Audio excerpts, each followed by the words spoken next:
작년 가을 어느 날, 난 친구인 셜록 홈즈의 하숙집을 찾아가 보았다. 홈즈는 나이가 지긋해 보이는 한 노신사와 열심히 이야기를 나누고 있었다. 뚱뚱하게 살이 찐 그 노신사는 붉은 얼굴에 불타는 듯 보이는 빨강 머리카락을 가지고 있었다. 이런, 손님이 계셨군. 미안하네. 이렇게 말하고 다시 밖으로 나가려는데 홈즈가 벌떡 일어나 나를 방 안으로 잡아 끌더니 문을 쿵 하고 닫아버렸다. 마침 잘 왔네, 왓슨. 홈즈가 기쁘다는 듯이 말했다. 손님과 이야기하는 중이지 않나? 그래, 손님과 얘기를 나누던 중이었지. 그것도 아주 중요한 얘기. 그럼 옆방에서 기다리겠네. 그럴 필요 없어. 이렇게 말한 홈즈는 빨강 머리카락의 신사에게 나를 소개했다.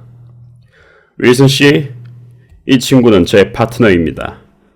지금까지 해결한 대부분 사건에서 내게 도움을 준 친구인데 틀림없이 당신의 의뢰한 사건에도 큰 도움을 줄 겁니다.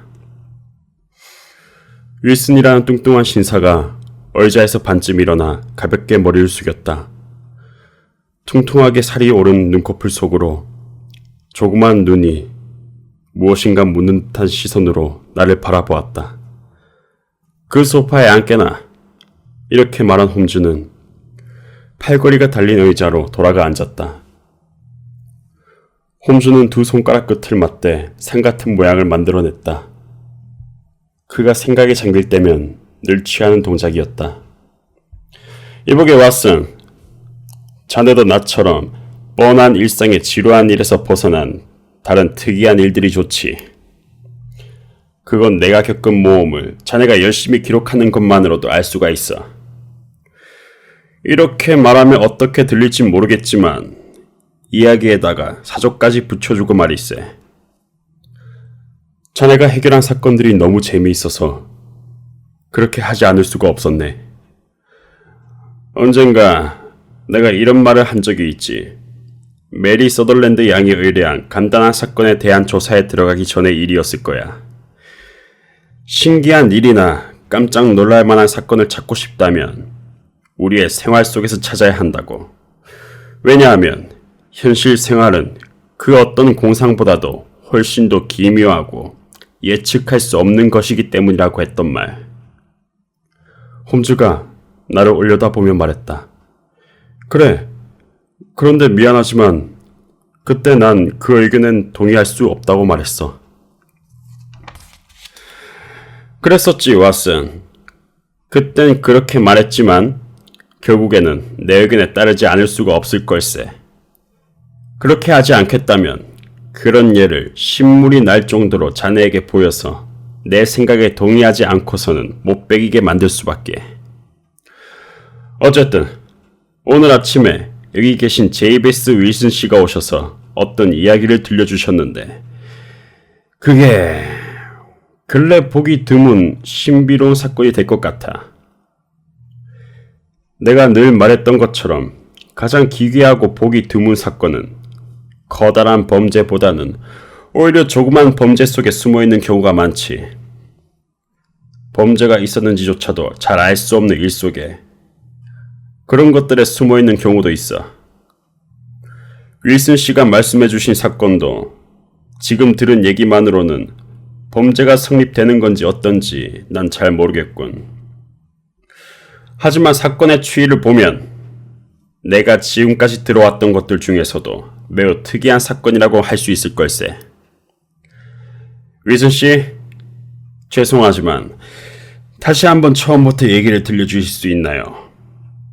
여기 있는 이 친구가 첫 부분을 듣지 못했고 얘기가 실로 묘해서 저도 세세한 부분에 대해서 다시 한번 들어보고 싶군요.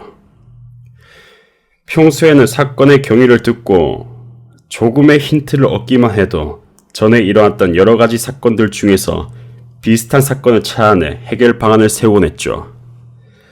하지만 이번 사건과는 비슷한 사건이 없어서 도대체 어떻게 해야 될지 전혀 감이 잡히지 않는군요.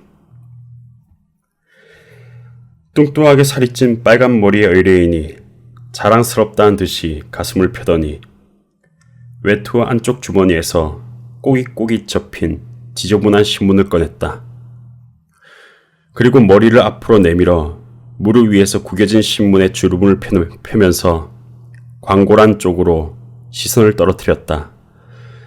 그러는 동안 나는 남자를 유심히 관찰했다. 홈즈에게서 배운 대로 입고 있는 옷과 태도를 통해서 무엇인가 알아내려고 했던 것이다. 하지만 관찰로는 거의 아무것도 얻지 못했다. 눈앞에 있는 사람은 뚱뚱하게 살이 쪘고 거드름을 피우며 굼떠 보이는 어디에서나 흔히 볼 수 있는 평범한 영국 상인이었다. 조금 헐렁한 회색 줄무늬 바지에 그다지 깨끗하고는 말할 수 없는 검은 프로코트를 입고 있었고 단추는 전부 풀어져 있었다. 빛바랜 갈색 조끼 위로는 넛쇠로 만든 알버트형 굵은 시계줄이 늘어져 있었으며 그 끝에 네모난 구멍이 뚫린 조그마한 금속이 장식으로 매달려 있었다. 그의 옆에 있는 의자 위에는 달아빠진 실크 해터와 목깃이 달린 낡고 주름진 갈색 벨벳 외투가 걸려 있었다. 아무리 관찰해 보아도 머리카락에 불타는 듯 빨갛다는 것과 아주 억울하다는 듯이 불만이 가득한 표정을 짓고 있다는 것 외에는 특별히 알아낼 수 있는 것이 없었다. 홈즈는 날카로운 눈으로 내 의도를 단번에 알아차렸다. 그리고 내가 모르겠다는 눈으로 그를 바라보자 살며시 웃으며 머리를 옆으로 흔들었다. 이분은 예전에 손을 사용하는 일에 종사한 적이 있었고 코담배를 좋아하지. 그리고 프리메이슨 회원이야. 중국에 다녀온 적도 있고 최근엔 상당히 많은 양의 글을 쓴 듯하네. 내가 확실하게 말할 수 있는 건 이 정도고 나머진 나도 잘 모르겠어. 깜짝 놀란 윌슨 씨는 의자에서 벌떡 일어나 검지로 신문을 누른 채 홈즈를 바라보았다. 홈즈 씨, 그걸 어떻게 하셨습니까? 제가 손을 사용하는 직업을 가지고 있었다는 걸 어떻게? 전 처음에 배를 만드는 일을 직업으로 삼았습니다요. 손을 보고 알았죠. 오른손이 왼손보다 훨씬 더 크지 않습니까? 오른손을 많이 사용하는 일을 했기 때문에 왼손보다 오른손에 근육이 더 생긴 거죠. 그렇군요. 그럼 코담배는? 그리고 프리메이슨 회원이란 건 또 어떻게 하셨습니까? 그것을 일일이 설명하면 당신에게 폐가 될 테니까 생략하도록 하죠. 게다가 당신은 프리메이슨의 엄격한 규칙을 깨고 원호와 컴퍼스로 만든 부장 배지를 가슴에 달고 있으니까요. 이런, 정말이군. 내가 깜빡했어. 그렇다면 글을 많이 썼다는 사실은? 오른쪽 소매깃부터 위쪽으로 약 5인치 정도 되는 부분까지 반짝반짝 빛나고 있지 않소. 그리고 왼쪽 팔꿈치, 바로 책상에 닿는 부분에 맨질맨질한 헝겊을 댄 것이 보이고, 그러니 달리 생각할 길이 없는 거죠. 그도 그렇군요. 그럼 중국에 가는 것은요? 오른쪽 손목 바로 위에 물고기 문신이 있죠. 그건 중국에서만 새길 수 있는 겁니다. 문신에 대해서도 연구를 한 적이 있었거든요. 잡지에 글을 발표한 적도 있죠. 이것처럼 물고기 비늘을 아름다운 분홍색으로 물들이는 것은 중국에서만 할 수 있는 기술이죠. 게다가 시계줄에 중국 동전을 끼워놓지 않았습니까? 금방 알 수가 있죠. 윌슨이 실망한 듯 미소를 지어 보였다. 처음에는 아주 어려운 방법을 사용해서 그렇게 알아낸 줄 알았는데 얘기를 들어보니 그리 놀랄만한 일도 아니군요. 이보게 왓슨, 내가 괜히 설명한 것 같군. 모르는 것은 모두 위대해 보인다.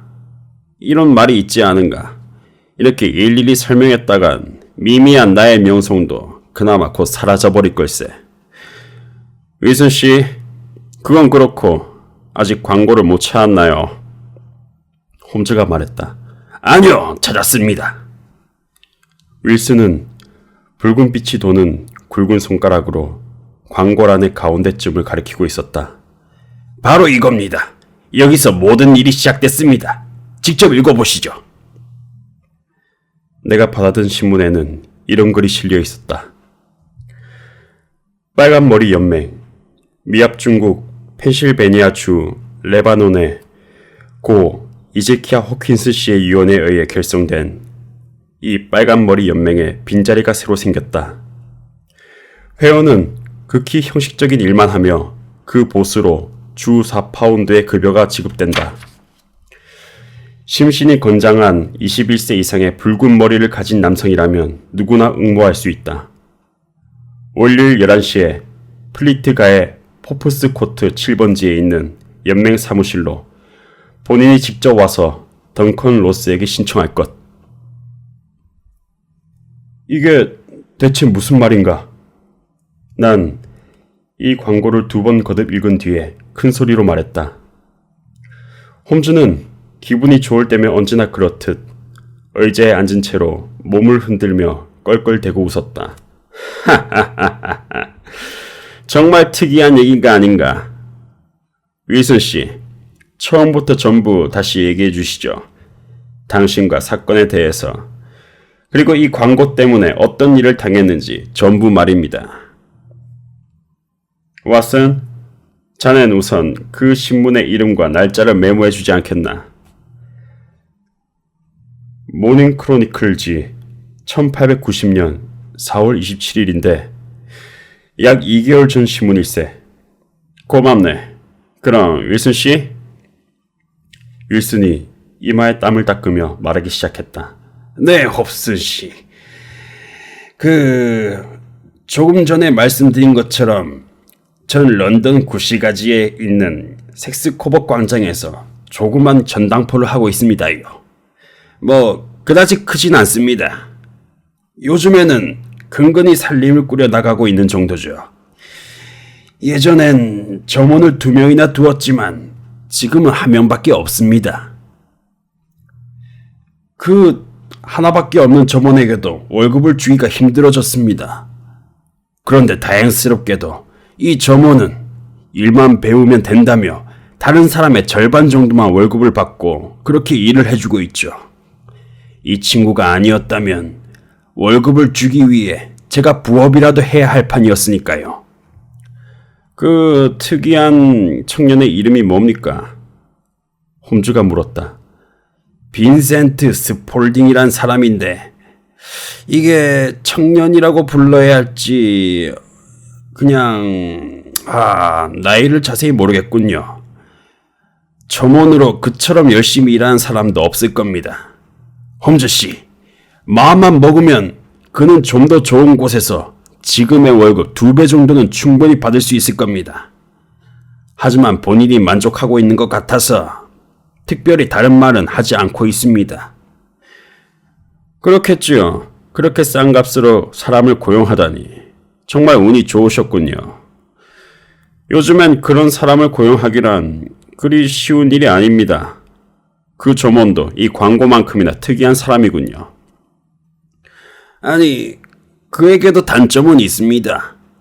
그처럼 사진에 미친 사람도 없을 거죠. 조금 더 열심히 일을 배웠으면 좋겠다 싶을 때도 바로 사진기를 들고 나와서 찰칵찰칵 셔터를 눌러댑니다. 그리곤 토끼가 굴 속으로 들어가는 것처럼 지하실로 들어가 현상을 하죠. 그게 가장 큰 결점이지요.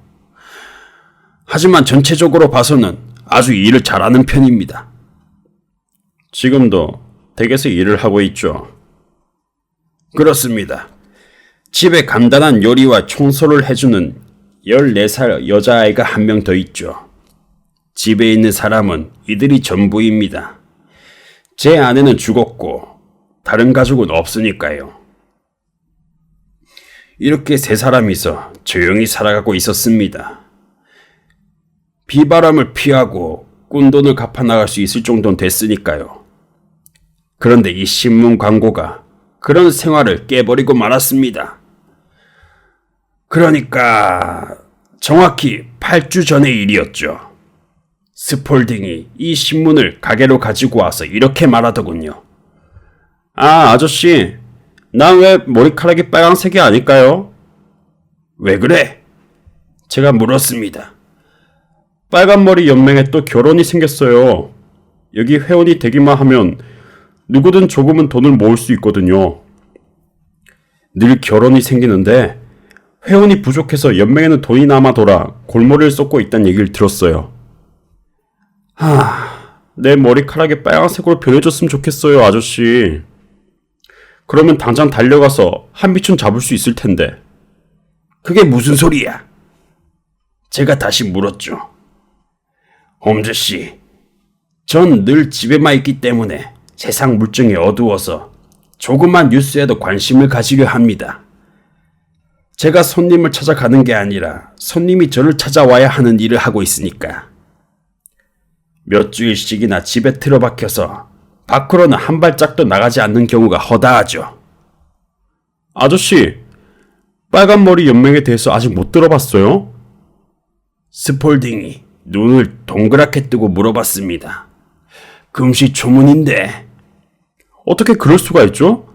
아저씨는 거기에 지원할 만한 충분한 자격이 되는데요?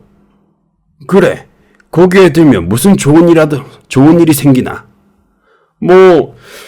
1년에 겨우 200파운드밖에 못 받지만 일이 아주 쉬워서 아저씨처럼 장사를 하는 사람한텐 하기 아주 좋아요. 홈즈씨, 얘기가 이러니 그 말을 듣고 제가 얼마나 혹했을지 짐작하고도 남겠죠. 지난 몇 년간 전당포가 시원찮았는데 다른 일을 해서 1년에 200파운드를 더 벌 수 있다니 그 얼마나 고마운 얘기였겠습니까? 제가 스폴딩에게 말했습니다. 자세하게 들려주게나 자네. 스폴딩이 광고를 보여주면서 말했습니다. 네, 아저씨. 읽어보시면 아시겠지만 연맹에 공석이 새로 생겼는데 자세한 문의처가 여기에 실려 있어요. 제가 들은 바로는 빨간머리 연맹은 이제키아 호킴스라고 하는 미국 백만장자가 만든 거래요. 원래 성격이 좀 특이한 사람이었는데 빨간머리였대요. 자기처럼 빨간머리 가진 사람들을 동정한다는 뜻에서 이상한 유언을 남겼다고 하는데요. 관리위원회에 막대한 재산을 맡기면서 거기서 생기는 이자를 빨간 머리를 가진 사람들에게 간단한 일을 시키고 나눠주라 했대요. 들리는 소문에 의하면 아주 간단한 일을 하기만 해도 굉장한 급료를 받을 수 있다는데요. 이보게, 빨간 머리를 가진 사람이 어디 한둘인가? 생각처럼 그렇게 많지는 않은가 봐요. 런던에 사는 어른이 아니면 안 되니까요. 그 백만장자가 젊었을 때 런던에서 일을 시작해 성공했기 때문에 이 도시에서 보답을 하려는 거래요. 그리고 빨간 머리라 해도 색이 옅거나 검은빛이 돌아서는 안 돼요. 불타오르는 듯 새빨갛지 않으면 안 된대요. 아저씨, 마음 있으면 한번 찾아가 보세요.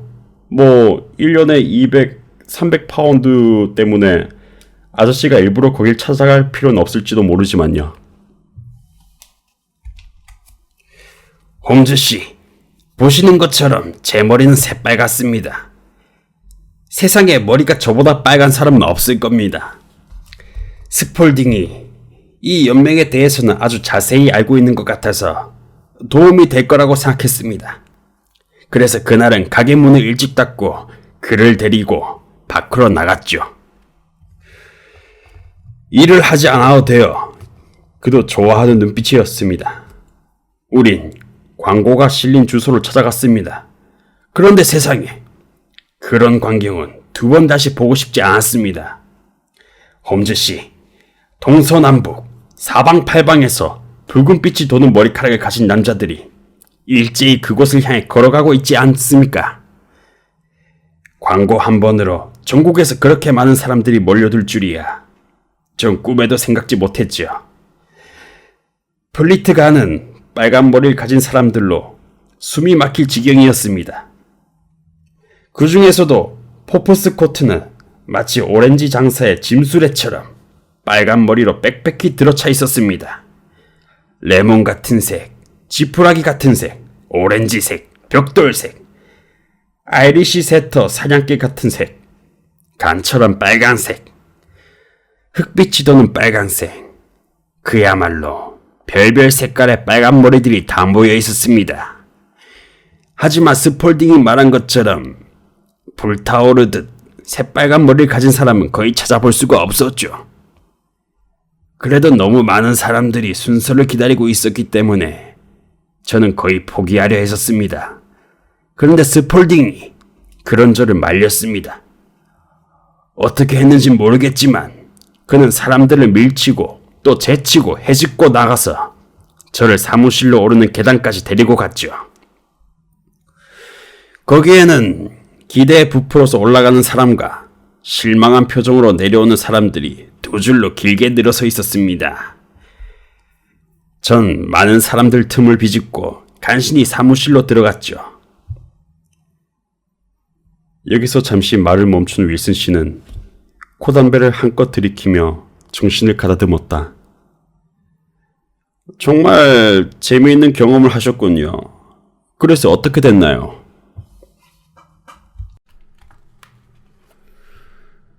정말 재밌는 경험을 하셨군요. 그래서 어떻게 됐나요? 홈즈가 말했다. 사무실 안에는 나무로 만든 의자 2개와 소나무 판자로 만든 소박한 테이블이 하나 놓여 있었죠. 테이블 건너편에는 저보다도 더 빨간 머리를 한 자그마한 사내가 앉아 있었습니다. 지원자가 들어올 때마다 두어 가지 질문을 한 뒤 부족한 점을 찾아내어 탈락시키곤 했죠. 회원이 되기가 그리 쉬운 일은 아닌 듯합니다. 그런데 내 차례가 되자 다른 사람을 상대할 때와는 달리 그 사내의 표정이 확 변하면서 아주 친절한 태도를 보이기 시작했죠. 우리가 방에 들어가자마자 무슨 비밀스러운 얘기를 하려는 사람처럼 문을 꼭 닫아버렸습니다. 이분은 제이베스 윌슨이란 분입니다. 연맹의 빈자리를 채우고 싶어 합니다. 스폴딩이 옆에서 말했습니다. 야, 이런 적임자가 있다니. 모든 면에서 우리가 원하는 조건에 꼭 맞는 분입니다. 이렇게 멋진 빨강 머리는 지금까지 한 번도 본 적이 없어요. 사내가 대답했죠. 그러더니 사내는 뒤로 한 걸음 물러서서 고개를 갸우뚱거리며 제 머리카락을 유심히 살펴보았습니다. 너무 뚫어져라 쳐다보니까 쑥스러운 생각이 들 정도였죠. 그리곤 갑자기 제 앞으로 성큼성큼 다가와서는 제 손을 움켜쥐는 것입니다. 합격을 진심으로 축하드립니다. 어디 한 군데 흠잡을 데가 없습니다. 그래도 혹시 모르니 제가 잠시 실례하죠. 그렇게 말하며 두 손으로 제 머리카락을 쥐더니 힘껏 잡아당겼습니다. 아야! 너무나도 아파서 저도 모르게 비명을 질렀죠. 아, 이런. 눈물 흘리시는군요. 정말 죄송하게 됐습니다. 지금까지 가발에 2번, 염색에 1번 속은 적이 있어요. 구두방에서 쓰는 납으로 그렇게 속이려 했던 사람도 있습니다. 사람의 간교함에는 정말 넌더리가 날 지경이죠. 그 사람은 창가로 가서 거리를 가득 메운 사람들을 향해서 소리쳤습니다. 자, 여러분. 합격자가 정해졌습니다. 밑에서 실망하는 웅성거림이 들려왔지만 곧 사방으로 흩어졌습니다. 이제 빨간 머리는 그 자그마한 사내와 저만 남게 됐죠. 전 던컨 로스라고 합니다. 자그마한 사내가 예를 갖춰 이름을 밝힌 뒤 말을 이었습니다. 저도 그 위대한 분이 베푼 재산에 연금을 받고 있는 사람 중이죠. 연금을 받고 있는 사람 중 한 명이죠. 그런데 윌슨 씨, 결혼은 하셨는지요? 가족은요? 아내가 먼저 죽었고 다른 가족은 없습니다. 하하, 이를 어쩌죠? 이건 매우 중요한 문제입니다. 우리 연맹은 빨간 머리를 가진 사람을 보호하려는 것뿐만 아니라 그 사람의 자손을 번창시키는 목적도 있습니다. 가족 없이 혼자 사신다니 정말 안타까운 일이군요. 이 말을 듣고 난 실망을 했죠. 하하, 결국은 나도 불합격이구나 라고 생각을 했습니다.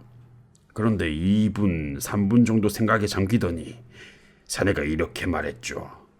뭐 괜찮겠죠. 다른 사람이라면 치명적인 결격 사유가 되었겠지만 당신처럼 멋진 머리카락을 가진 분은 예외입니다. 그럼 언제부터 우리 일을 해주실 수 있나요? 그게 조금 문제입니다만 사실 제가 다른 장사도 하고 있어서. 그건 조금 더 걱정하지 마세요, 아저씨. 내가 대신 가게를 볼 테니까요. 스폴딩이 말했습니다. 이곳의 일은 몇 시부터 몇 시까지입니까? 제가 로스 씨에게 물었죠. 10시부터 2시까지입니다. 홈즈 씨, 전당포는 대체로 저녁 때 가장 바쁘죠.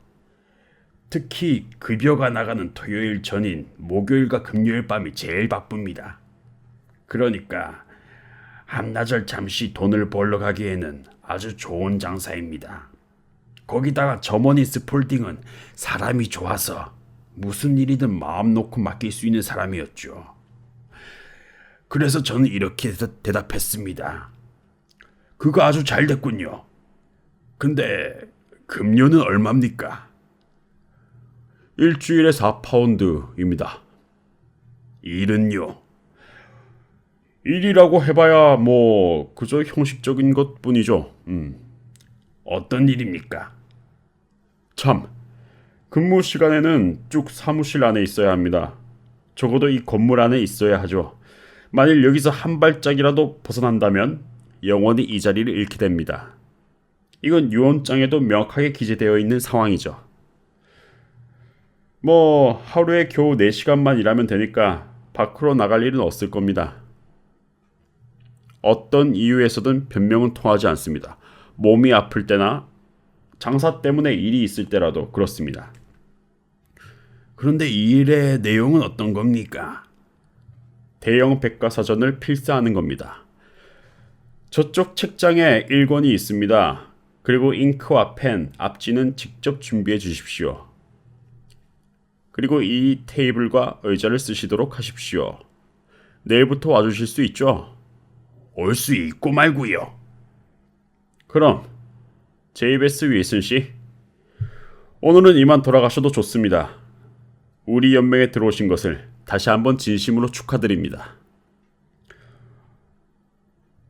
로스는 인사를 하고 우리를 배웅해 주었습니다. 스폴딩과 함께 집에 돌아온 저는 너무 기뻐서 어쩔 줄을 몰랐죠. 그날 전 하루 종일 들뜬 마음으로 그 일을 생각했는데 이게 저녁이 되자 기분이 가라앉기 시작했죠. 아무리 생각을 해봐도 이 일이 장난처럼 여겨지는 겁니다. 안 그렇겠습니까? 무슨 목적으로 이런 일을 하는지 모르겠지만 그런 이상한 유언을 남겼다던가 겨우 백과사전을 필사하는 것 정도로 일주일에 4파운드라는 거금을 주었다는 그 얘기를 믿을 사람이 세상에 어디 있겠소? 스폴딩은 거짓일 리가 없을 거라고 말했지만 잠자리에 들 무렵 저는 그날 낮의 일을 없었던 것이라고 여기기로 했습니다. 그런데 이튿날 아침이 되자 그래도 일단 가보기나 하자 이런 마음으로 집을 나섰죠. 그래서 전 잉크병과 거위 깃털로 만든 펜 그리고 풀스캡판 종이 이렇게 7장을 사가지고 포프스 코트로 향했습니다. 그런데 정말 놀라지 않을 수가 없었습니다. 모든 것이 약속한 그대로였죠. 놀라움과 기쁨이 교차했습니다. 테이블이 깨끗하게 준비되어 있고 제가 규칙대로 일을 하는지 지켜보기 위해 덩컨 로스 씨가 와 있었죠. 제가 A 항목부터 써내려가기 시작하자 로스 씨는 밖으로 나갔습니다. 로스 씨는 가끔 들어와서 제가 제대로 일을 하고 있는지 보고 가곤 했죠.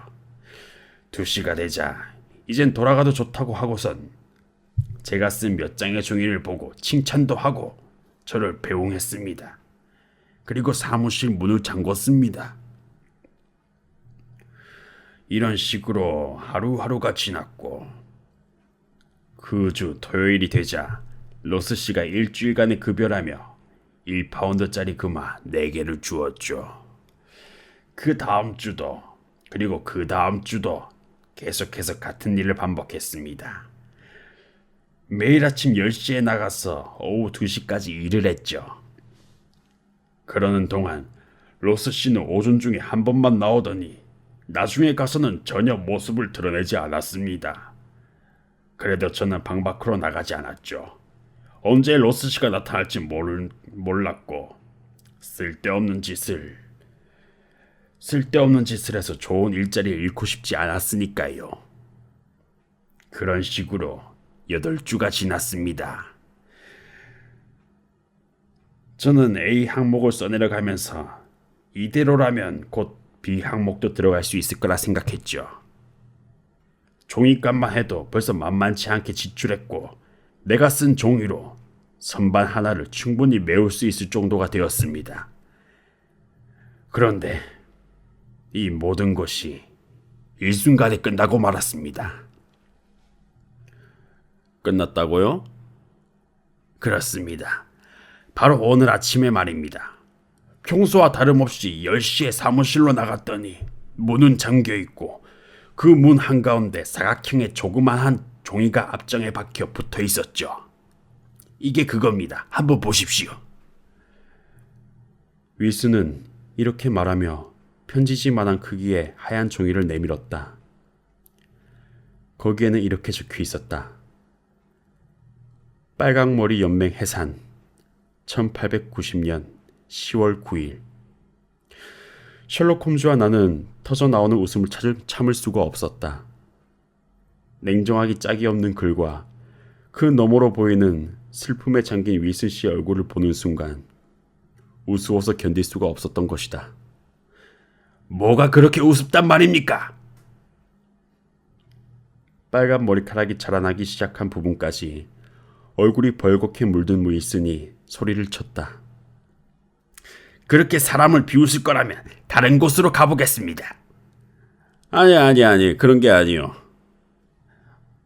홈즈가 막 자리에서 일어나려던 윌슨을 다시 의자에 앉혔다. 이번 사건을 놓칠 수는 없습니다. 이렇게 놀랍고 신비한 사건이 다시는 없을 테니까요. 솔직히 말씀드려서 조금 우스운 면이 있었습니다. 하지만 이 종이를 보고 나서는 어떻게 했습니까? 정말 놀라지 않을 수가 없었습니다. 대체 어떻게 해야 좋을지 전 알 수가 없었죠. 그 건물 안에 다른 사무실들을 찾아가 보았지만 누구도 무엇 하나 아는 것이 없었죠.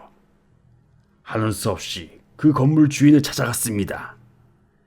주인은 1층에 살고 있는 회계사죠. 그런데 빨강머리 연맹이란 건 들어본 적도 없다는 것입니다. 덩컨 로스라는 이름도 처음 듣는 것이라 이렇게 말했죠. 그 외에 사오실 신사 말입니다. 내가 이렇게 말하자 주인이 대답했습니다. 그럼 그 머리가 빨간 사람을 말하는 거로군. 맞습니다. 그 사람은 이름이 윌리엄 모리스요. 변호사인데 새로운 사무실이 준비될 때까지 잠시 우리 사무실을 사용하고 있었소. 어제 그곳으로 이전했다오. 어디로 가면 만날 수 있겠습니까? 새로운 사무실로 가면 되겠죠. 주소를 알고 있어. 그러니까 세인트 폴 성당 근처에 있는 킹 에드워드 17번지요. 나는 바로 그곳으로 달려갔죠. 그런데 거기에는 얼족을 만드는 공장이 있을 뿐이었습니다. 그리고 그곳에 있는 사람 그 누구도 윌리엄 모리스와 덩컨 로스라는 사람을 모른다는 것이었죠. 그래서 어떻게 하셨나요? 집으로 돌아와서 스폴딩에게 사정을 설명했습니다. 하지만 그에게도 달리 뾰족한 수는 없는 듯 했습니다. 조금 기다리고 있으면 편지가 올지도 모르니 그렇게 기다려보자는 것이었습니다. 하지만 그 말은 조금도 위로가 되지 않습니다. 그렇게 좋은 일자리를 잃다니. 전에 선생님께서 곤란한 일을 겪고 있는 사람들에게 지혜를 빌려주셨다는 얘기를 몇 번 들은 적이 있어요.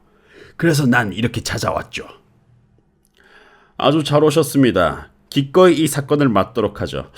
얘기를 들어보니 아주 진귀한 사건인 듯하군요. 아무래도 생각했던 것보다 훨씬 더 중요한 문제일 것 같아요. 정말 중요한 문제입니다. 일주일에 4파운드나 받을 수 있는 일자리를 잃었으니까요. 게다가 이번 주는 급료도 아직 받지 못했습니다. 하지만 당신이 그 연맹에 불만을 품을 그런 이유가 없을 듯합니다. 당신은 백과사전의 A 항목에 실려있는 내용을 자세히 알게 되었다는 것만으로도 크게 이득을 본 건데, 게다가 지금까지 30파운드라는 돈을 벌지 않았습니까? 그도 그렇습니다만 전 그 녀석의 정체를 알고 싶습니다. 이게 장난이었다면 왜 그런 장난을 하였는지 그게 궁금하니까요. 장난이라고 하기엔 32파운드는 너무나도 큰 돈이지 않습니까? 그런 건 제가 조사하도록 하죠. 그 전에 두어 가지 묻고 싶은 게 있는데요, 윌슨 씨. 처음 당신에게 광고를 보여준 그 점원은 언제부터 가게에서 일하기 시작했나요? 그 신문 광고를 보기 약 한 달 전부터였죠. 어떻게 가게에서 일하게 됐죠? 구인 광고를 보고 찾아왔다 했습니다. 광고를 보고 찾아온 사람은 그 사람뿐이었나요? 아니요. 12명이 왔었습니다. 그런데 왜 하필이면 그 사람을 고용한 거죠? 사람 좋아 보이고 보수도 많이 필요하지 않다고 해서였습니다. 다른 사람의 반 정도였죠? 맞습니다. 어떤 사람이죠? 그 스폴딩이라는 사람은 조그맣고 다부진 체격을 가졌지만 몸이 아주 민첩합니다. 30은 조금 안 된 것처럼 보이는데 얼굴에 수염도 없죠. 그리고 이마에 산 때문에 화상을 입은 듯한 하얀 반점이 있습니다. 이 말을 들은 홈즈는 조금 흥분한 듯 자세를 바꿔 앉으며 이렇게 말했다. 그럴 줄 알았어. 그 사람 양쪽 귀에 귀걸이를 끼운 자국이 있지 않나요? 네, 어렸을 때 집시들이 뚫어놓은 것이라고 했습니다. 홈즈는 의자에 등을 기대고 가만히 생각에 빠졌다. 그 사람 아직 가게에 있죠? 네, 있습니다. 조금 전에 만나가 왔습죠. 당신이 없어도 가게가 안전할까요? 크게 신경하실 거 없습니다. 아침에는 별로 할 일이 없으니까요. 잘 알았습니다, 윌슨 씨. 하루나 이틀이 지나면 이 사건에 대한 내 의견을 말씀드릴 수 있을 것 같네요. 오늘이 토요일이니까 월요일까지는 해결할 수 있을 겁니다. 의뢰인이 돌아가자 홈즈가 내게 물었다. 왓슨, 자넨 이 사건에 대해서 어떻게 생각하나? 뭐가 뭔지 하나도 모르겠어. 정말 이상한 사건이로군. 나도 솔직하게 대답했다. 대체로 사건이 기묘해 보일수록 그 내용은 간단한 경우가 많지, 평범한 얼굴일수록 더 기억하기 어려운 것처럼 평범하고 아무런 특징도 없어 보이는 사건일수록 해결하기는 더 어려운 법이야. 어쨌든 이번 사건은 서둘러 해결하지 않으면 안 되네. 이제 어떻게 할 생각이지? 내가 물었다. 담배를 피워야지. 이번 사건은 파이프 담배를 3번만 피우면 해결될 문제야. 미안하지만 한 50분 정도 아무 말도 말아주게나. 이렇게 말한 홈즈는 의자에 앉은 채 여인 무릎을 매부리처럼 뾰족고 끝에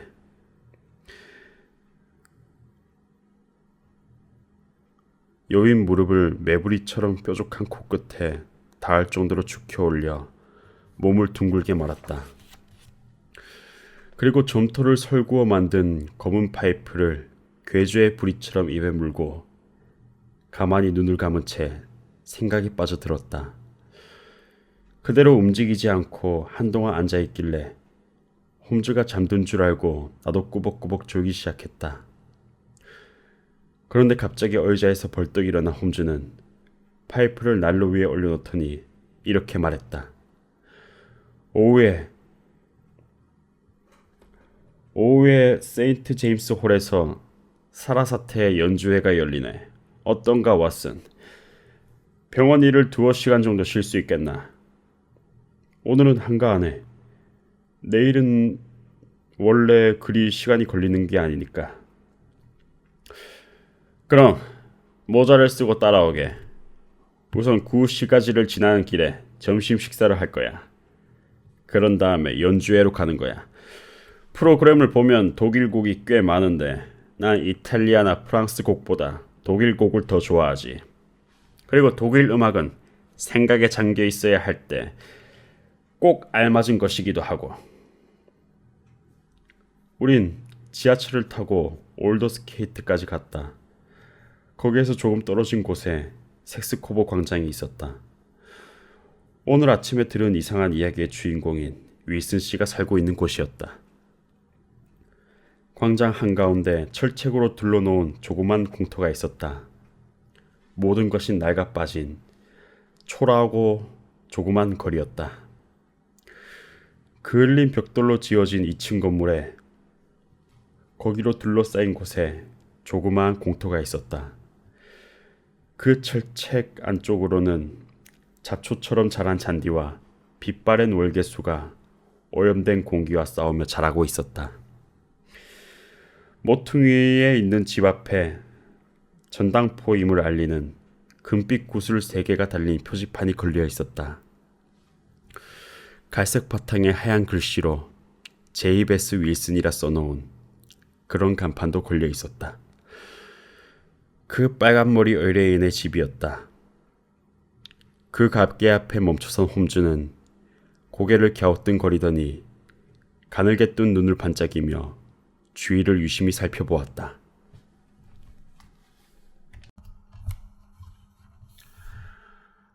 그리곤 거리를 오가며 집의 모습을 세심하게 관찰했다.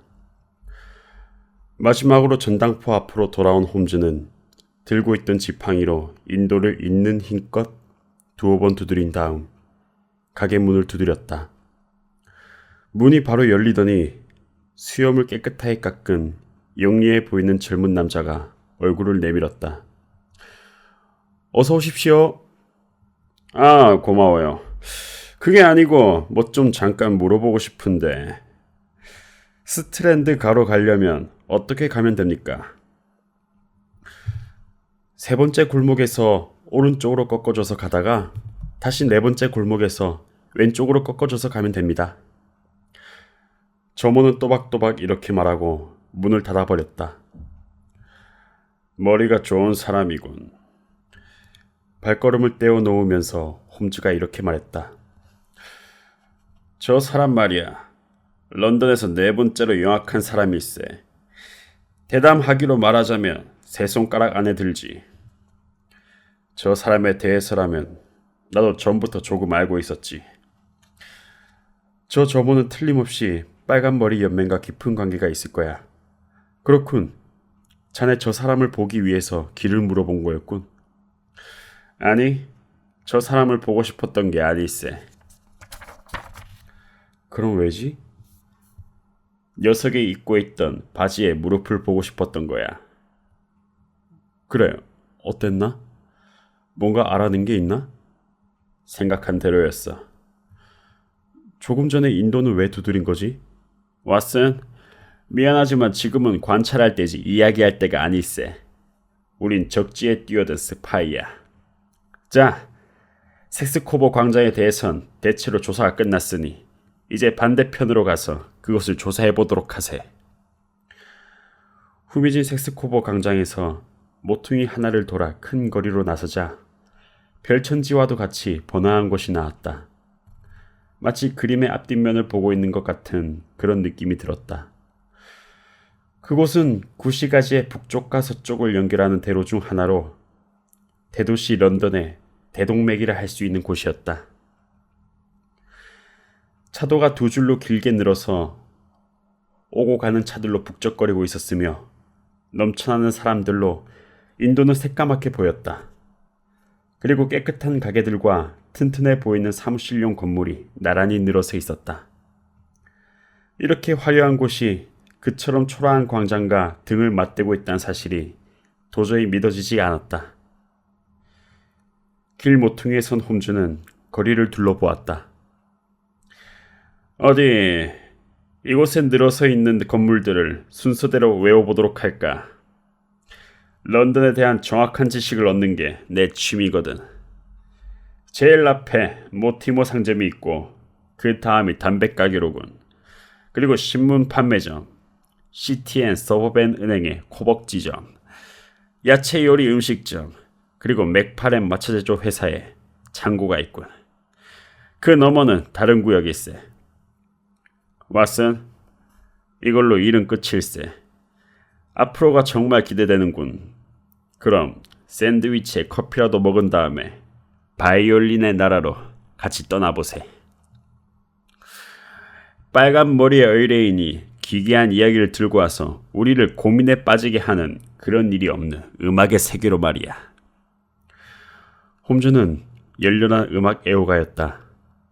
연주 실력이 뛰어날 뿐만 아니라 작곡가로서 손색이 없을 만큼 뛰어난 재능을 가지고 있었다. 그날 오후에는 그보다 더한 행복은 없다는 표정을 하고 홀의 가장 앞좌석에서 앉아 음악에 맞춰 길고 가느다란 손가락을 가만히 움직였다. 부드러운 미소를 머금은 얼굴과 꿈에 잠긴 듯한 눈빛은 평소 경찰견과 같던 홈즈, 엄격하고 냉정하며 날렵한 탐정 홈즈의 모습과는 전혀 다른 것이었다. 홈즈의 성격은 두 가지 면이 있는데 언제나 번갈아가며 나타난다. 지금과 같이 깊은 명상에 잠겨 있을 때 모습과 그에 대한 반동으로 생겨나는 것인 듯 기민하고 엄격한 순간의 모습, 즉 극도의 이완 상태에서 극도의 긴장 상태로 그리고 다시 극도의 이완 상태로 크게 움직인다. 그러니까 악당들에게 있어서 홈즈가 며칠이고 팔걸이 의자에 몸을 파묻고 앉아 즉흥곡을 만들거나 고소를 읽고 있을 때가 가장 위험한 순간이다. 그러다 갑자기 몸에서 힘이 넘쳐나며 그 뛰어난 추리력이 최고조에 달해 곧 범인을 잡아들이기 때문이다. 홈즈가 어떤 방법으로 수사했는지 그걸 모르는 사람들 중에선 그가 인간 이상의 힘을 가지고 있을까, 그럴 거라고 생각하는 사람들도 많다. 이날 세인트 제임스 홀에서 음악에 사로잡혀 있는 홈즈를 바라보며 나도 그런 느낌을 받았다. 그가 쫓고 있는 자들이 지금 심각한 위기에 직면했단 그런 생각이 들었다. 왓슨, 자넨 바로 집으로 돌아가야겠지. 홀에서 나오자 홈즈가 내게 물었다. 그랬으면 하는데? 난 조금 시간이 걸린 일을 하나 더 해야겠어. 섹스코버 광장은 아주 중요한 곳이지. 뭐가 그렇게 중요하단 건가? 엄청난 범죄를 꾸미고 있는 녀석이 있어. 하지만 아직 그것을 막을 만큼의 충분한 시간이 있다고 난 확신하고 있어. 오늘이 토요일이어서 문제가 조금 번거로워지긴 했지만 어쨌든 오늘 밤 자네의 도움이 필요할 걸세. 몇 시에? 10시쯤. 그럼 10시까지 베이커 가로 가겠네. 고맙네. 참, 그리고 위험한 일이 생길지도 모르니까 군용 권총을 주머니에 숨겨가지고 오게나. 이렇게 말하며 홈즈는 손을 흔들며 서둘러 인파 속으로 사라져갔다. 난 내가 남보다 머리가 나쁘다고 생각하지 않지만 홈즈와 함께 있으면 나도 모르게 어리석은 사람이 된 그런 기분이 든다. 이번 사건만 해도 홈즈와 같은 말을 듣고 같은 것을 보았는데도 난 무슨 일이 일어나고 있는지 도무지 감을 잡을 수가 없었다.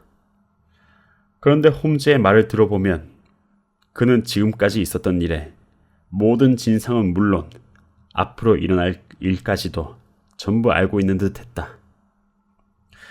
난 켄싱턴에 있는 집으로 돌아가서 그 마차 속에서 이번 사건을 처음부터 다시 생각해 보았다. 대형 백과사전을 필사했다던 그 빨간 머리의 의뢰인의 이상한 이야기에서부터 오후에 본 섹스코버 광장에 있는 집, 홈즈가 헤어질 때 했던 뭔가 의미를 담고 있는 듯한 그런 말들까지. 하지만 어떻게 된 일인지 도저히 알 수가 없었다. 오늘 밤에 도대체 무슨 일이 일어난다는 거지? 왜 곤충까지 가지고 가야 하는 건지, 어디서 무엇을 할 생각인지. 홈즈가 내게 준 힌트로는 그 전당포의 점원은 나쁜 사람으로 어떤 커다란 음모를 꾸미고 있는 것이 틀림이 없었다. 이 수수께끼를 풀려다가 결국 난 포기하고 말았다. 밤이 되면 전모를 알 수 있을 테니 그때까지 기다리는 수밖에 없었다. 그날 밤 난 9시 15분에 집에서 나왔다. 하이드파크를 가로질러서 옥스퍼드가를 지나 베이커가로 들어섰다. 홈즈의 하숙집 앞에는 이륜마차가 2대 서 있었다. 입구로 들어서니 2층에서 대화 소리가 들렸다. 방으로 들어가 보니 홈즈와 두 남자가 활기차게 이야기를 나누고 있었다. 그중 한 명은 나도 예전부터 알고 지내던 경시청의 피터 존스였다. 또 다른 한 명은 마르고 키가 컸는데 어딘지 모르게 얼굴에 슬픔이 느껴지는 사람이었다. 번쩍번쩍 빛나는 값비싼 실크 해트를 손에 들고 있었고 역겨울 정도로 고급스러운 프로코트를 입고 있었다. 드디어 전부 모였군. 이렇게 말한 홈즈는 어부들이 입는 그 재킷의 단추를 채우며 사냥에 쓰이는 묵직한 채찍을 선반 위에서 꺼냈다. 왓슨, 런던 경시청의 존슨 알고 있겠지. 이쪽은 메리웨더 씨. 오늘 밤 함께 모험을 즐기실 분이네. 왓슨 선생님, 이번에도 함께 사냥을 하게 되었습니다. 홈즈 씨는 사냥감을 모는 데는 참으로 능숙하지요. 하지만 숨통을 끊어 놓으려면 나처럼 숙련된 개 한 마리가 필요합니다. 존스가 건방진 태도로 말했다. 설마 기러기 한 마리를 잡으려고 이렇게 소란을 피우는 건 아니겠죠? 메리웨더가 무뚝뚝하게 말했다. 그 점에 대해서는 홈즈 씨를 신뢰해도 좋습니다. 홈즈 씨에게는 나름대로의 독특한 수사법이 있거든요.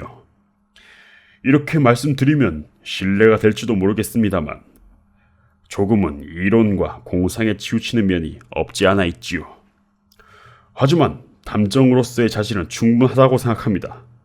예를 들어서 숄토 살인 사건이나 아그라의 보물 사건에서는 우리들 경찰들보다 훨씬 더 정확하게 진상을 파악하고 있었으니까요. 존스가 말했다.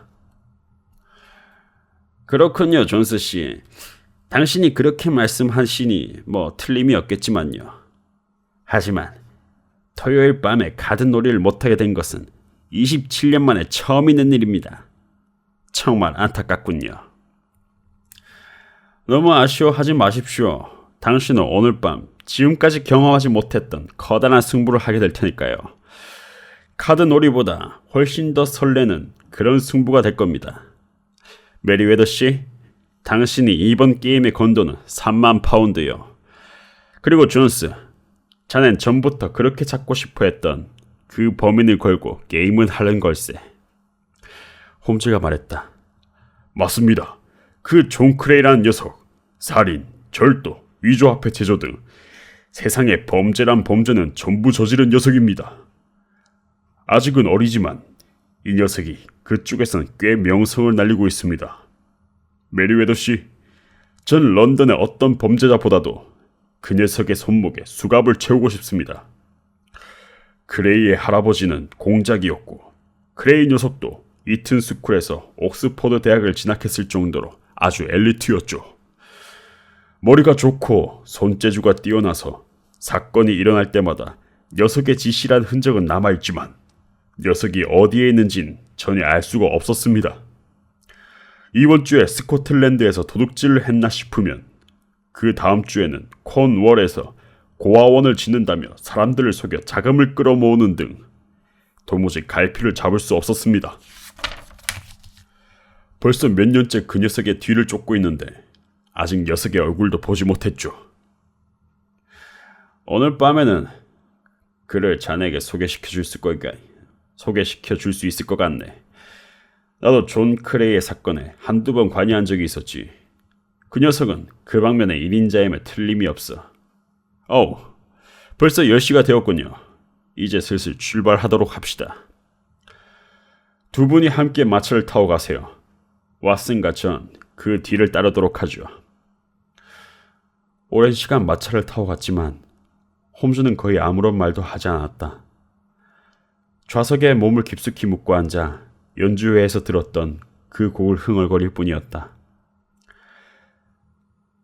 가스 등이 불빛이 많이 비추는 복잡한 길을 덜컹거리며 마차가 드디어 파링턴 가로 접어들었다. 홈즈가 드디어 입을 열었다. 거의 다 왔군. 저 메리웨더라는 사람은 은행의 중력으로서 이번 사건과 직접적인 관계가 있어. 그리고 존스도 데려오는 편이 나을 듯 싶어서 데리고 왔지. 존스는 나쁜 사람은 아니지만 일에 있어서는 좀 바보스러워. 유일한 장점이라면 불독처럼 용감하고 일단 잡은 범인은 무슨 일이 있어 놓지 않는다는 거야. 마치 가제처럼? 모두 왔군. 두 사람이 기다리고 있어. 그곳은 오늘 아침에 왔었던 그대로였다. 마차를 돌려보내고 메리웨더가 안내하는 대로 따라갔다. 좁고 깊은 길을 따라서 옆으로 난 골목으로 들어가 그가 열어준 뒷문을 통해 안으로 들어갔다. 안쪽은 좁은 복도와 연결되어 있었고 복도 끝에는 튼튼해 보이는 철문이 있었다. 그 문을 열고 나선형 돌계단을 따라 내려가니 다시 튼튼한 문 하나가 나타났다. 메리웨더는 그곳에 멈춰서서 램프에 불을 붙였다. 그리곤 우리들을 데리고 흙냄새가 나는 어두운 통로로 내려갔다. 거기에 세 번째 문이 있었다. 그렇게 해서 간신히 도착한 곳은 커다란 지하실인지 창고인지 구분이 가지 않는 그런 동굴같이 커다란 방이었다. 벽 주위로는 짐을 옮길 때 쓰는 나무 상자와 커다란 상자들이 쌓여 있었다. 위에서부터 들어올 열매는 없겠군요. 밑에서 들어올 열매도 없습니다. 이렇게 말하며 손에 쥐고 있던 지팡이로 바닥에 깔아놓은 돌을 두드리던 메리웨더가 깜짝 놀라 소리를 질렀다. 이거 소리가 왜 이래? 안에서 빈소리가 나는데? 조용히 하지 않으면 일이 엉망이 될지도 몰라요. 모처럼 기회를 잡아 출동했는데 당신 때문에 일을 마치겠어요. 방해하지 말고 제발 저쪽 상자 위에 조용히 앉아 계세요. 홈즈가 엄격한 어조로 말했다. 메리웨더는 화난 표정으로 나무 상자에 걸터 앉았다. 홈즈는 랜턴과 돋보기를 든 채로 바닥에 무릎을 꿇고 앉아 돌과 돌 사이를 조사하기 시작했다.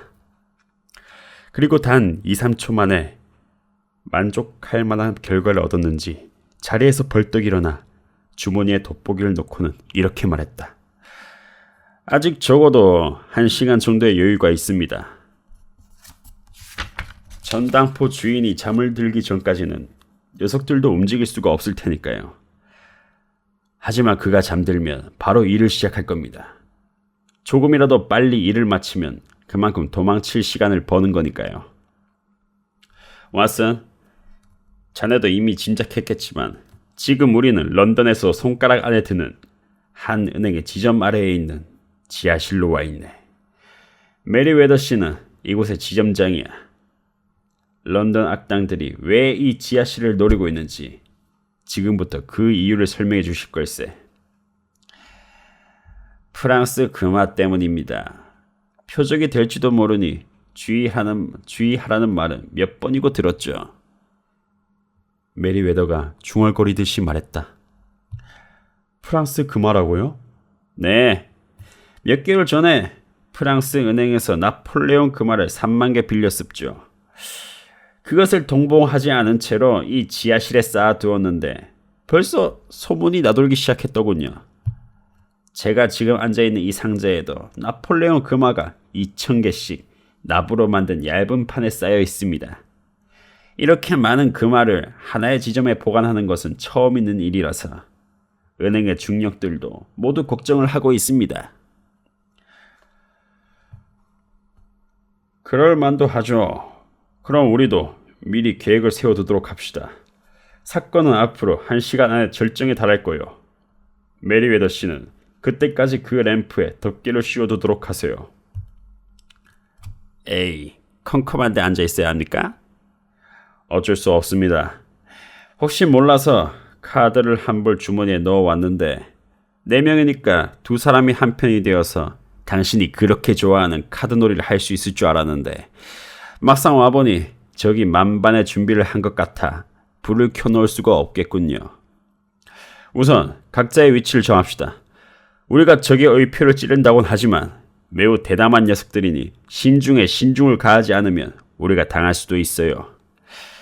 전 이 나무 상자 뒤에서 가만히 서 있을 테니까 여러분은 저쪽에 있는 상자 뒤에 숨으시죠. 제가 녀석들에게 불을 비추면 일제히 달려드는 겁니다. 왓슨, 녀석들이 총을 쏘면 자네도 주저하지 말고 총을 쏘게나. 나는 권총을 장전하여 내가 숨어있을 나무 상자 위에 올려놓았다. 홈즈가 랜턴 앞에 덮개를 씌우자 주인은 칠흑 같은 어둠 속으로 빠져들었다. 난 권총을 장전해서 내가 숨어있을 나무 상자 위에 올려놓았다. 홈즈가 랜턴 앞에 덮개를 씌우자 주인은 칠흑 같은 어둠 속으로 빠져들었다. 지금까지 이런 어둠은 본 적이 없었다. 금속이 타는 냄새로 마늘의 경우에는 언제라도 불을 켤 수 있도록 준비를 해두었다는 사실만 어렴풋이 알고 있다. 긴장해서 마음이 답답해진 데다 차갑고 끈적끈적한 지하실 공기 때문에 마치 가슴이 무엇인가에 무겁게 짓눌린 듯한 느낌이었다. 퇴로는 하나밖에 없어. 건물 안을 지나서 섹스코버 광장으로 돌아가는 길이지. 존스, 내가 부탁한 대로 조치를 취했겠지. 홈즈가 속삭이듯 말했다. 경관 3명을 문 앞에 배치해두었습니다. 완전히 도가대 든 쥐로군. 이제 여기서 조용히 기다리기만 하면 돼. 기다리는 시간이 너무나 길게 느껴졌다. 나중에 홈즈와 이야기 나누다 알게 되었는데 우리가 실제로 기다린 시간은 1시간 15분 정도였다. 하지만 이미 아침 해가 떠올라 날이 밝은 것이 아닐까 그런 생각이 들 정도였다. 꼼짝하지 않고 가만히 있었기 때문에 손발이 저려오고 나중에는 막대기처럼 손발이 딱딱하게 굳어버렸지만 신경 하나만큼은 날카로워질 대로 날카로워져 있었다. 사람들의 숨소리가 또렷하게 들렸다. 고고인 존스의 깊은 숨소리와 메리웨더의 가늘게 한숨 쉬는 듯한 숨소리, 이걸 구분할 수 있을 정도였다. 난 상자 너머로 바닥을 바라보고 있었는데 거기서 갑자기 반짝하고 한 줄기 불빛이 흘러나왔다. 처음에는 바닥에 깔아놓은 돌 위로 하나의 점처럼 푸르스름한 빛이 단지 희미하게 보일 뿐이었다. 그러다 그게 점점 커지면서 노란 선이 되더니 돌 사이에 갈라진 틈이 보였다. 그리고 여자의 손처럼 하얀 손이 쑥 나타났다.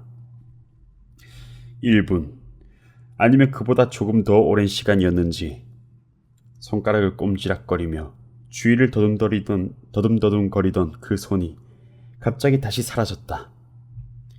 갈라진 틈으로 새어나오는 푸르스름한 불빛만이 단지 남아있었다. 하지만 그리 오래 시간이 지나지 않아서 덜컥덜컥 하는 소리가 들리더니 커다랗고 하얀 돌이 위로 솟아오르기 시작했다. 횡하니 뚫린 사각형 구멍에서 랜턴 불빛이 흘러나오더니 그 손으로 이목구비가 뚜렷하고 어려워 보이는 얼굴이 하나 들어왔다. 그 사람은 잽싸게 주위를 둘러보곤 구멍의 한쪽 끝에 손을 맞대고 몸을 위로 빼올렸다. 그런 다음 뒤따르고 있던 사람을 끌어올렸다. 뒤따라온 사람도 몸집이 작았으며 얼굴은 창백했고 머리는 빨간색이었다. 앞서 들어온 남자가 속삭이듯 말했다. 좋았어. 끄라고 자료는 준비했겠지? 뭐야? 뛰어내려 아치! 교수형에 가게 될 거야!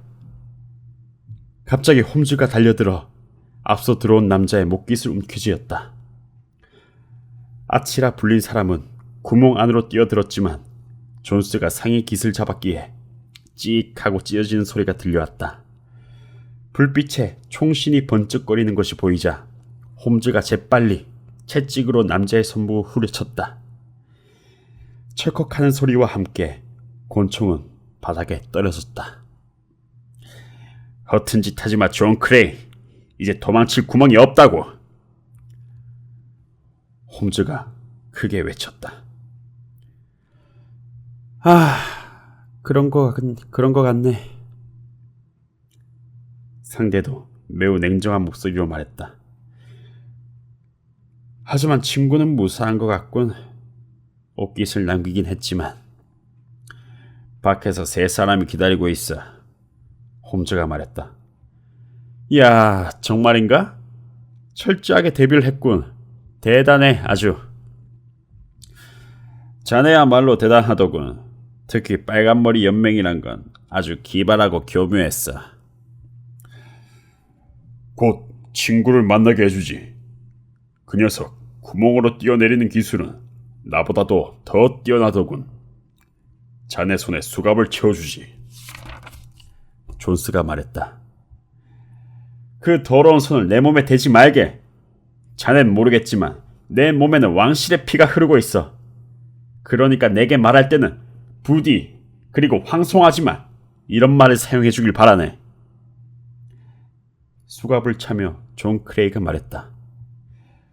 존스는 어이없다는 듯이 눈을 둥그렇게 뜨고 있다가 곧 킬킬거리며 이렇게 말했다. 알았네. 그럼 황송하지만 계단을 올라가 주십시오. 나리를 경찰서까지 모시고 갈 마차를 준비시켜 놓았습니다. 좋았어. 귀족처럼 침착한 태도로 이렇게 말한 존 크레이가 우리 세 사람에게 가볍게 인사를 한 뒤 존스와 함께 밖으로 나갔다. 우리도 그 뒤를 따라 지하실에서 나와 계단을 오를 때 메리웨더 씨가 말했다. 아이고 홈즈씨, 이거 정말 큰 신세를 졌습니다. 어떻게 해야 우리 은행이 선생님께 보답을 할 수 있겠습니까? 전례를 찾아볼 수 없을 정도로 대단무쌍한 은행 강도를 찾아내 멋지게 체포를 하셨으니까 말이요. 저도 그 사람한테 한두 번 당한 적이 있어서 이번엔 그걸 갚는 거 그것뿐이요. 어쨌든 이번 사건 때문에 쓴 돈이 조금 있으니까 그건 은행에서 부담하도록 합시다. 이번엔 여러 가지 아주 재밌는 경험을 했고 빨간머리 연맹이라는 아주 기발한 얘기도 들었으니 사례는 그것으로 충분합니다. 새벽녘 베이커가의 방으로 돌아와 위스키 소다를 마시며 홈즈가 설명을 해주었다. 그러니까 말일세, 처음부터 눈치채고는 있었지만 빨간머리 연맹의 이상한 광고나 백과사전을 필사하게 한 것은 별로 머리가 좋지 못한 그 전당포 주인을 매일 몇 시간씩 가게 밖으로 끌어내기 위해서 아주 얕은 수를 쓴 거네. 조금 특이하긴 하지만 그래도 실로 교묘한 방법이었어. 물론 그 머리 좋은 크레이가 동료의 머리 색깔이 빨간 것을 보고 급하게 생각해낸 거겠지. 몇천 파운드나 되는 돈이 걸려 있으니까 전당포 주인을 끌어내기 위해서 일주일에 4파운드 정도는 아무렇지도 않게 쓸 수 있었을 거야. 우선 신문 광고를 낸 뒤 한 명은 사무실을 빌리고 다른 한 명은 전당포 주인을 부추겨서 광고에 응모하도록 한 거지. 그렇게 둘이서 전당포 주인이 매일같이 가게를 비우도록 만든 거야. 그 점원이 다른 사람의 절반 정도 되는 급여로 그렇게 일하고 있다는 사실을, 난 그걸 들은 순간부터 그 사내에게 무엇인가 다른 목적이 있다는 것을 확신할 수가 있었어. 그런데 그 목적을 어떻게 알아낸 거지? 전당포에 여자가 있었다면 단순한 정사에 불과한 것이라고 생각했겠지만 이번 경우는 사정이 조금 달랐네. 그리고 전당포 주인은 그다지 부자가 아니니까 그렇게까지 해서 훔쳐낼 물건이 집안에 있을 리도 없고, 그렇다면 집 밖에 있는 다른 것을 노렸다는 건데 그게 무엇일까? 문득 점원이 사진을 좋아해서 지아씨를 아주 뻔질나게 드나든다는 얘기가 떠올랐어. 순간 깨달았지. 지하실에 바로 그 단서가 있다는 사실을. 그래서 이것저것 물어보았더니 그 점원이 런던에서도 가장 대담한 짓을 저지르기로 유명한 그 악당 존 크레이로 난 생각했어.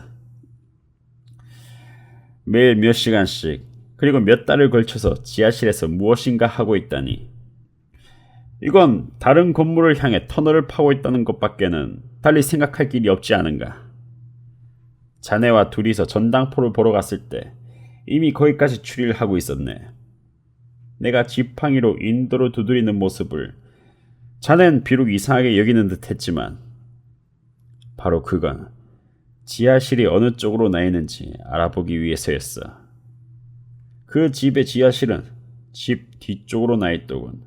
그리고 벨을 누르니 마침 점원이 나와서 문을 열어줬어. 나와 녀석은 그때까지 서로의 얼굴을 본 적이 없었지. 그리고 그 녀석의 얼굴은 거의 보지 않았네. 전에 말했던 것처럼 난 녀석의 무릎이 궁금했을 뿐이야. 꼬깃꼬깃하게 주름이 잡혀있는 데다가 너무 달았고 더러웠어. 바로 쉴 새 없이 터널을 팠으니까. 이제 남은 문제는 어디를 향해서 굴을 파고 있는 것일까? 바로 그거였지. 난 그것을 알아보기 위해 모퉁이를 돌아가 보니 이거 참 바로 뒤에 시티앤서버밴 은행이 아주 전당포 바로 뒤에 있더군. 그것으로 모든 의문은 다 풀렸어. 연주회가 끝나고 자네와 헤어진 나는 런던 경시청에 갔다가 은행 지점장을 만나러 갔었지. 뭐 결과는 자네가 눈으로 직접 본 바로 이대로야. 그렇다면 녀석들이 오늘 밤 지하실로 침입할 거란 사실은 도대체 어떻게 알아낸 건가? 아, 빨간머리 연맹을 해산했다는 것은 이제 윌슨 씨가 집에 있어도 된다는 얘기가 아니겠나. 즉, 터널을 다 팠다는 얘기지. 그런데 터널이 언제 발견될지도 모르고 또 그 말을 다른 곳으로 옮길지도 모르는 일, 그건 누구도 모르지 않나. 그러니까 하루라도 빨리 일을 해칠 수 있도록 조치를 취했던 거야. 그리고 토요일에 일을 하면 월요일에 도둑을 맞았다는 사실을 사람들은 다 알게 될 테니까 그때까지 시간을 벌 수 있었어. 그래서 나는 오늘 밤에 침입할 것이라고 확신하고 있었어. 정말 명확한 추리로군. 처음부터 끝까지 추리의 끈이 멋지게 연결되어 있어. 난 감탄하지 않을 수 없었다. 덕분에 즐거운 시간을 보낼 수 있었어. 홈즈가 하품을 하며 말했다. 이제 다시 권태가 나를 엄습하는군. 난 무리한 나날에서 벗어나기 위해 평생을 노력하지 않으면 안 되는 걸까? 종종 이런 사건이 일어나서 그나마 다행이긴 하지만 자넨 전 인류의 은인일세. 내가 이렇게 말하자 홈즈가 어깨를 들썩이며 말했다. 그러니까 아주 조금 무엇인가에 도움이 된다는 말인가? 프랑스의 유명한 소설가인 플로베르가 조르주 상드에게 보낸 편지 중에 이런 말이 있네. 인간이란 존재는 아무것도 아닐세. 그의 일이 모든 것을 말해주는 것이라네.